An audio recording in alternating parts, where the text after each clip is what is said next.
जय यीशु। एक बार फिर से मैं आप सभी का स्पिरिचुअल फेलोशिप चैनल में स्वागत करती हूँ और आशा करती हूँ कि आप सभी परमेश्वर के अनुग्रह से ठीक प्रकार से होंगे और प्रभु में आनंदित होंगे। हालेलुया। चलिए आज हम परमेश्वर के वचन से कुछ पदों को देखेंगे और आज हम देखेंगे कि परमेश्वर का वचन आज हमसे क्या बातचीत करना चाहता है। जैसा कि मैंने अपनी पिछली वीडियो में बताया भी है कि परमेश्वर के वचन में एक खासियत है कि जब भी वह खुलता है एक नई बात हमको सिखा कर जाता है, एक नई बात हमको सीखने के लिए मिलती है। और आज भी हम कुछ नई बातें देखेंगे और आप मेरे साथ बाइबल से खोल सकते हैं मत्ती रची सुसमाचार उसका 4 अध्याय और उसका 1 पद से 11 पद तक। The Gospel according to Matthew chapter 4 verses 1 to 11। यहाँ पर हम लोग देखेंगे कि किस प्रकार से प्रभु यीशु मसीह के बपतिस्मे के बाद जब आत्मा उसको जंगल में ले गया और शैतान ने उसकी परीक्षा ली। और आज का जो हमारा जो विषय है वो है परीक्षा करने वाले का प्रहार या परीक्षा करने वाले का प्रहार। The attack of tempter, at the attack of tempter. किस प्रकार से जो परीक्षा करने वाला जो प्रहारक है वो हमारे ऊपर प्रहार करता है। तो क्योंकि यदि हम देखें क्या कहते हैं तो सबसे पहले क्योंकि यदि हम देखते हैं मत्ती 4 और उसके पहले पद में यहाँ पे लिखा है, तब आत्मा यीशु को जंगल में ले गया ताकि इब्लीस से उसकी परीक्षा हो। इब्लीस अर्थात शैतान से उसकी परीक्षा हो। तो इससे पहले कि हम आगे बढ़े हम लोग देखेंगे हमें ये जानना अति आवश्यक है कि ये इब्लीस है कौन, आखिर शैतान है कौन। यदि आपके पास बाइबल आप खोल सकते हैं यहेजकेल की पुस्तक उसका 28वां अध्याय और उसके 11 पद से यदि हम देखें वहां पर इब्लीस के बारे में सारे बताया गया कि वो कैसा था, वो कौन था और उसके अंदर से कैसी कैसी ध्वनि निकलती थी, कितने कितने रत्न उसके अंदर पाए जाते थे। क्योंकि मैं सिर्फ एक वचन आपके लिए पढ़ूंगी यहेजकेल में से, यहेजकेल 28 और वर्सेस 11 to 19 भी हम लोग देख सकते हैं। लेकिन जो वचन पढ़ूंगी आपके लिए वो सिर्फ 17 वचन पढ़ूंगी। वहां इस प्रकार से लिखा हुआ है कि सुंदरता के कारण तेरा मन फूल उठा और वैभव के कारण तेरी बुद्धि बिगड़ गई थी। मैंने तुझको भूमि पर पटक दिया और राजाओं के सामने तुझको रखा और वे तुझे देखेंगे। वैभव के कारण, तेरी सुंदरता के कारण। और यदि हम उससे ऊपर यदि हम आए तो हम पढ़ते चले जाते तो वहां पे बहुत सुंदर तरीके लिखा है कि तेरे द्वारा आभूषण, मणि, नीलमणि, सुलेमानी पत्थर, सुलेमानी मणियां और या तू सोने का पहरावा तेरे अंदर था। ये सारी बातें किसकी थी? शैतान के लिए कही गई थी। लेकिन जब उसके अंदर इतनी सारी सुंदरता थी, इतना सब उसके अंदर पाया जाता था तो उसको क्या हो गया? बहुत अधिक सुंदरता होने के कारण उसको क्या हो गया? उसके अंदर उसका मन फूल उठा, उसके अंदर घमंड आ गया और उसी घमंड के कारण परमेश्वर ने शैतान को नीचे जमीन पर पटक दिया। ये है शैतान। ये शैतान वही है जिसने हव्वा को अदन की वाटिका में बहकाया था। यदि हम देखें उत्पत्ति की पुस्तक उसका 3 अध्याय उसका 11वें पद में लिखा हुआ है कि शैतान ने हव्वा से पूछा, क्या सच में परमेश्वर ने तुझसे अदन की वाटिका किसी भी वृक्ष का फल खाने से मना किया है? अर्थात उसने अपना प्रहार हव्वा के ऊपर कर दिखाया। शैतान हमारी परीक्षा लेता है और वही परीक्षा करने वाला यही शैतान यीशु मसीह के पास आता है। जब यीशु मसीह का बपतिस्मा होने के बाद जब वो बाहर निकला और ये आकाशवाणी हुई कि देखिए मेरे प्रिय पुत्र, इससे मैं प्रसन्न हूं। और उसके बाद आत्मा उसको जंगल में ले गया ताकि शैतान के द्वारा उसकी परीक्षा हो। अर्थात इब्लीस ने, शैतान ने प्रभु यीशु मसीह की परीक्षा ली। आज हम देखेंगे कि किन बातों में शैतान हमारी परीक्षा लेता है या हमारी परीक्षा शैतान कब लेता है। और सबसे पहले जो शैतान हमारी परीक्षा लेता है वो तब लेता है जब हम शारीरिक रूप से कमजोर होते हैं। क्योंकि यदि हम देखें वर्ष 2 में वहां लिखा वह 40 दिन और 40 रात निराहार रहा। अर्थात यीशु मसीह ने क्या करा, 40 दिन 40 रात वो भटकता रहा, उसने बोल क्या रहा, बिल्कुल भूखा प्यासा रहा। और आप जान सकते हैं कि जब व्यक्ति 40 दिन और 40 रात भूखा प्यासा रहेगा, निराहार रहेगा, तो वो कैसा हो जाएगा, शारीरिक रूप से कमजोर हो जाएगा। क्योंकि उस समय जब शैतान ने यीशु मसीह की परीक्षा ली, तो यीशु मसीह एक शारीरिक, एक मनुष्य के रूप में थे, और जब मनुष्य होने के नाते वो क्या था, कमजोर, शारीरिक रूप से कमजोर हो गया। और जब शारीरिक रूप से कमजोर हो गया, तब शैतान ने देखा कि यीशु मसीह क्या है, शारीरिक रूप से कमजोर है, और तब उसने क्या करा, आकर के यीशु मसीह की परीक्षा लेनी शुरू कर दी।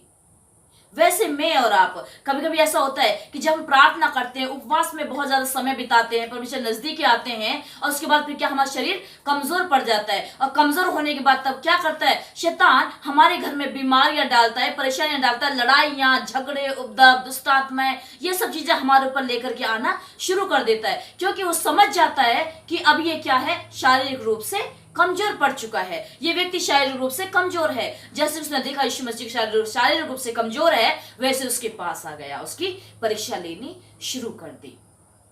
दूसरी बात, शैतान कब हमारी परीक्षा लेता है, जब हमको जरूरत होती है, या हम यूं कहें कि जब हमें किसी विशेष वस्तु की जरूरत पड़ती है, तब हमारे शैतान क्या करता है, परीक्षा लेता है। क्योंकि यदि हम देखें वर्सेस सेम उसी में,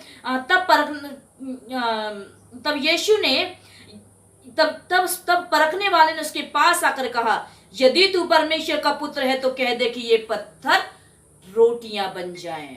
और उससे पहले यदि हम देखा, उसमें लिखा है तब उसे भूख लगी, 2 के लास्ट में लगा, तब उसे भूख लगी, और तब शैतान ने आकर उससे कहा कि यदि तू परमेश्वर का पुत्र है तो क्या कर दे, इन पत्थरों से कह दे कि रोटियां बन जाए। शैतान को अच्छी तरह से पता था कि यीशु मसीह शारीरिक रूप से कमजोर है, प्लस उसे रोटी की जरूरत है, उसे रोटी की जरूरत है।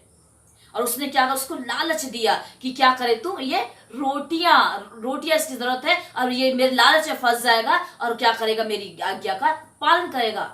यीशु मसीह चाहता तो वो रोटियां बना सकता था, लेकिन वो क्यों शैतान की आज्ञा माने ना, शैतान, क्योंकि परमेश्वर ने खुद शैतान उसको, परमेश्वर के वो अंदर में रहता शैतान, परमेश्वर ने उसको बनाया, उसको रचा, उसको फरिश्ता था, लेकिन अपने घमंड के कारण उसके अंदर घमंड आया, और परमेश्वर ने उसे नीचे गिरा दिया। और वो चाहता था कि परमेश्वर पर अपना हुक्म चला, और कहता है कि कह दे इन पत्थरों से कि वो रोटियां बन जाए।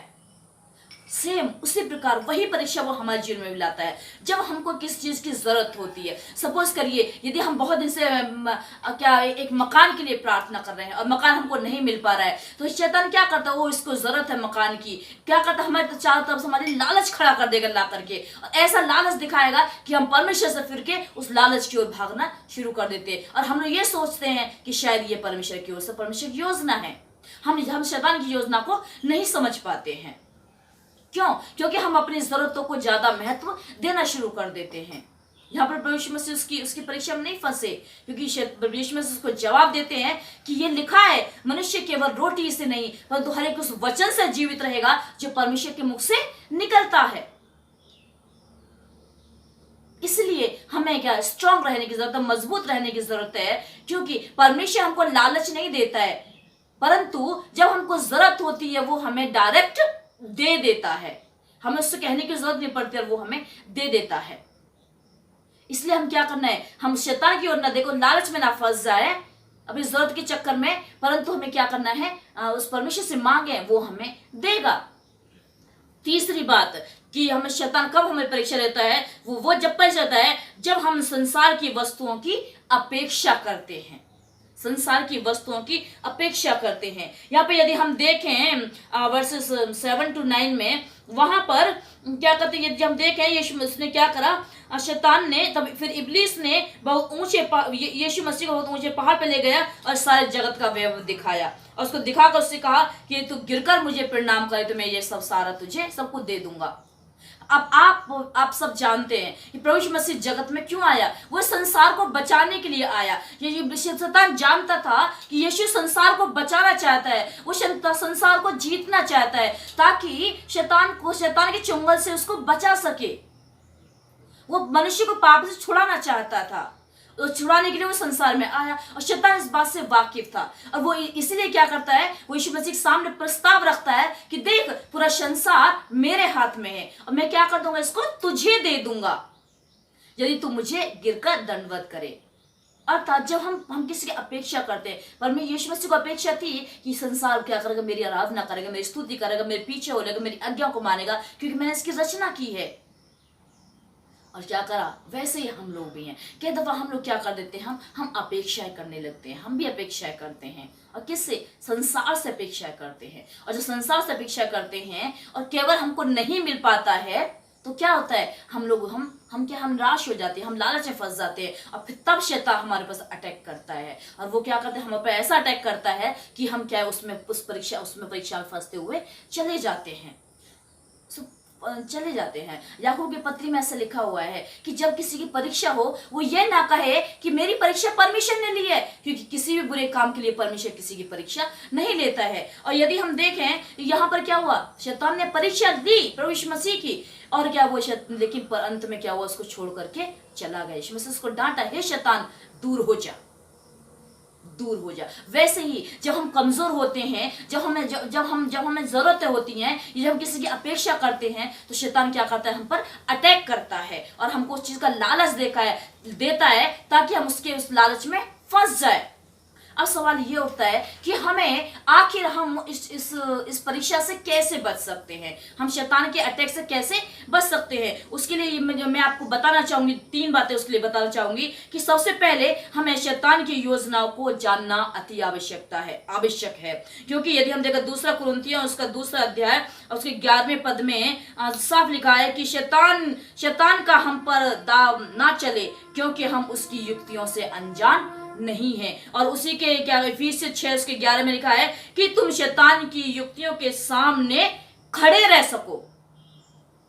हमें क्या करना, हमें क्या है, हम उसकी युक्तियों को जानते हैं। हम जान गए हैं कि जब हम कमजोर होते हैं तो शैतान हम पर अटैक करता है। इसलिए हम क्या, जब हम कमजोर हों हम शैतान को मौका ना दे कि वो हम पर अटैक करे, है ना। और दूसरा क्या करते हैं, जब हमें जरूरत हो, ये हम जान गए कि जब हमें जरूरत होती तब वो हम पर अटैक करता है, तो हमें क्या करना, उसकी योजना को पहले से जान जाना है, उससे बचना है। और तीसरा, जब हमें ये पता रहता है कि हाँ अब हमें क्या करता है, हम किसी की अपेक्षा कर रहे हैं तब शैतान हम पर अटैक करता है, तो हमें क्या करना है, उसकी अपेक्षा में पड़ना ही नहीं है, ताकि क्या होता है, हम लोग उससे बचे रहें। और दूसरी बात, हम कैसे उससे बच सकते हैं, वो है हमें जागते रहना है और ताकि हम परीक्षा में ना पड़े। क्योंकि लूका 22:40 में लिखा हुआ है, प्रभु यीशु मसीह ने अपने चेलों से कहा जागते रहो और प्रार्थना करते ताकि तुम परीक्षा में ना पड़ो। और तीसरा, हम कब उससे बच सकते हैं, हम परीक्षा से लड़ने के लिए, परीक्षा में ना पढ़ने के लिए हमें प्रार्थना करनी है, तो हम परीक्षा में नहीं पड़े। क्योंकि यीशु मसीह ने कहा था, लूका 22:40 में लिखा हुआ है कि क्या कहते हैं कि हमें परीक्षा में सिखाया था कि हमें परीक्षा में ना डाल परंतु बुराई से बचा।